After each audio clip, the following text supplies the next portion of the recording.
Religion and Realization by Diamond Picked Up in the Street, episode 28.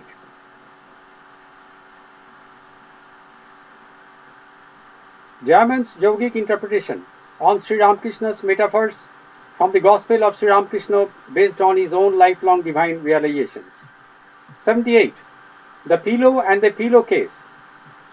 The pillow represents life power and our transformation into God, and pillowcase represents body. When the life power emanates and is finally transformed into God, the body remains like a pillowcase.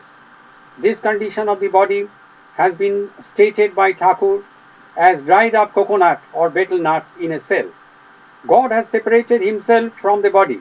The life power rises towards the cerebrum. That means the neck, like a pendulum, keeps on moving from right to left. In its moving, it makes sounds like a coconut or betel nut in a cell. It is seen and heard.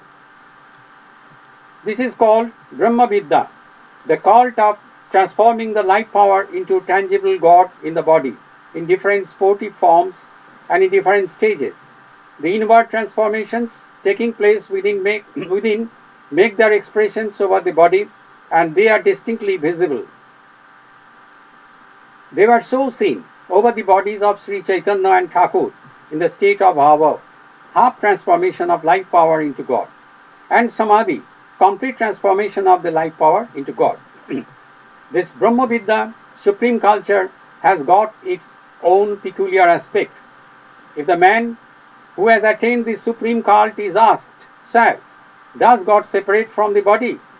Before he answers, the expression of movement of the neck will be seen over the body accompanied with the sound of a dried betel nut in a cell. It is evinced that the body is but a pillowcase.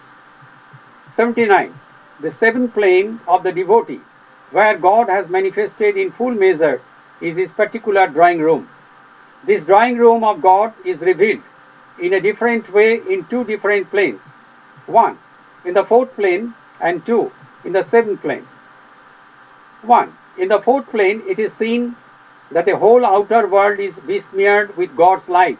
It was so seen by Thakur in the temple of Divine Mother.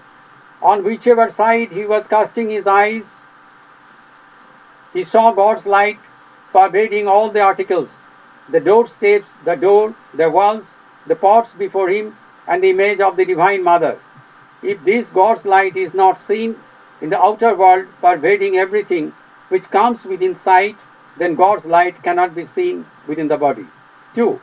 In the seventh plane, God is seen, and the God there in the cerebrum holds the whole universe in him. It is seen. It is called to see the universe in God. That means Vishwarupa, universal aspect of God. It is the first step of special knowledge of God and also elimination of the mystery surrounding me in connection with ego, God and the world. Thakur very adroitly expressed it by two letters only. They are Ma and Ra. Ma means God and Ra means universe. God first and then comes the world. Where is God seen? He is seen in the seventh plane. What is God? He who holds the universe in him is God. All these are showed and seen. God has got innumerable houses all over the world. The drawing room is that where he has manifested his particular mode, Vishwarup. Other innumerable houses all over the world belong to him, and he is also there, but only the manifestation and realizations vary. In the drawing room, he is manifested, and in other houses, he is an unmanifested condition.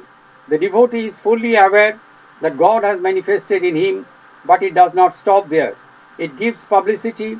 God, out of grace, to some men makes them known that I am in this particular devotee. It does not happen in every case. Bharadwaja and other 11 rishis came to know that Rama was an avatar, incarnation of God. He is called avatar, in whom God manifested in full measure. In the rest of the world, he is but unseen and invisible. God in full measure is collected and seen only in avatar, but it does not happen in case of every avatar, as there are some in whom God with forms appears and descends. There is but one God, and where he has manifested, he is there and there only, and nowhere else. And this is his particular drawing room in the era. 80. The Jnanis call him Brahma, the Yogis call him Atman, and the Bhaktas call him Bhagavan. Jnanis, that means man of knowledge, are those who have attained the knowledge that they do not exist, only God exists. It is the process of elimination, and at its end, the ego is eliminated, and then what remains cannot be said. It is the summum bonum condition in the process of ascent. Jnani's God is without any form, that is, an unqualified one. Jnanis do not get all the sportive forms of God in the process of transformation of light power into God, as planes do not unfold.